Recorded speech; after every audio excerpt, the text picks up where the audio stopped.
Thomas Edison مشہور عالم سائنسدان تھا۔ بچپن میں بخار کے باعث وہ قوت گویائی سے محروم ہو گیا تھا۔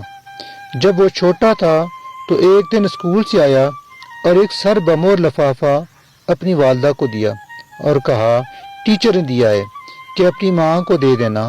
ماں نے لفافہ کھول کر پڑھا تو اس کی آنکھوں میں آنسو آ گئے۔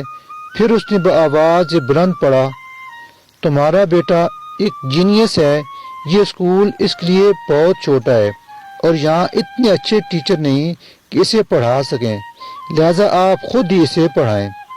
اس کے بعد تھامس ایڈیسن کو پڑھانے کی ذمہ داری اس کی والدہ نے لے لی۔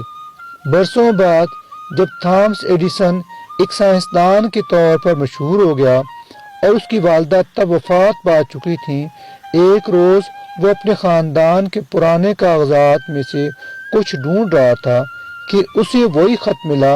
اس نے خط کھولا تو اس میں لکھا تھا آپ کا بیٹا انتہائی غبی کن ذہن اور ذہنی طور پر ناکارہ ہے، ہم اسے مزید اسکول میں نہیں رکھ سکتے۔